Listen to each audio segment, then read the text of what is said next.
चींटी और सांप की कहानी। एक समय की बात है, एक जंगल में एक सांप रहता था। सांप जंगल के छोटे मोटे जानवरों जैसे चूहा, मेढक, छिपकली, गिलहरी, पक्षियों के अंडों को खाकर बहुत बड़ा और मोटा हो गया था। सांप के विशाल आकार के कारण जंगल के बड़े बड़े जानवर भी उसके पास आने से डरते थे। जंगल के छोटे छोटे जानवरों ने सांप की शिकायत हाथी और शेर से भी की, किंतु शेर और हाथी भी उस विशाल सांप का कुछ नहीं कर सके, क्योंकि जब भी वह सांप को समझाने जाते तो सांप अपना विशाल फन लेकर उनके सामने खड़ा हो जाता था। सांप कहीं उसे काट ना ले, इसी डर से जंगल का कोई जानवर उसके नजदीक नहीं चाहता था। धीरे धीरे सांप को ये घमंड हो गया कि जंगल का कोई भी जीव उसका सामना नहीं कर सकता। सांप ने सोचा कि जब जंगल का राजा शेर ही मुझसे डरता है तो क्यों ना मैं भी एक राजा की तरह किसी विशाल घर में रहूं।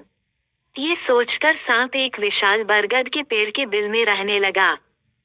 सांप के आने से डर के कारण बरगद में रहने वाले सभी जीव जंतु और पक्षी उस पेड़ को छोड़कर चले गए। बरगद के पेड़ के पास ही चींटियों की बाम्बी थी। सांप जब भी कहीं जाता तो उसे रास्ते में चींटियां मिल जाती थी।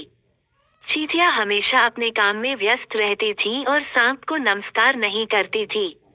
चींटियों का ये व्यवहार सांप को पसंद नहीं आया। एक दिन वो चींटियों की रानी से बोला, तुम अपनी सेना को समझा देना कि मैं जब भी यहाँ से गुजरता हूँ तो मुझे सर झुकाकर नमस्कार करे, नहीं तो मैं सभी को मार दूंगा। सांप की बात चींटियों की रानी को बिल्कुल भी पसंद नहीं आई और उसने सांप की बात मानने से इनकार कर दिया। सांप ने गुस्से में आकर अपनी पूंछ से चींटियों की बाम्बी पर प्रहार कर दिया, जिससे उनके घर को काफी नुकसान पहुंचा।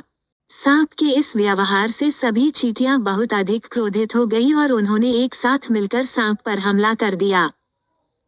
चींटियों के काटने से सांप की बहुत बुरी हालत हो गई। धीरे धीरे चींटियों की संख्या बढ़ती जा रही थी और सांप अपने आप को असहाय महसूस करने लगा। आखिरकार चींटियों के हमले से सांप की मौत हो गई और जंगल के जानवरों को उस खतरनाक सांप से मुक्ति मिल गई। शिक्षा। इस कहानी से हमें शिक्षा मिलती है कि कभी भी किसी भी जीव को छोटा समझकर उस पर अत्याचार नहीं करना चाहिए।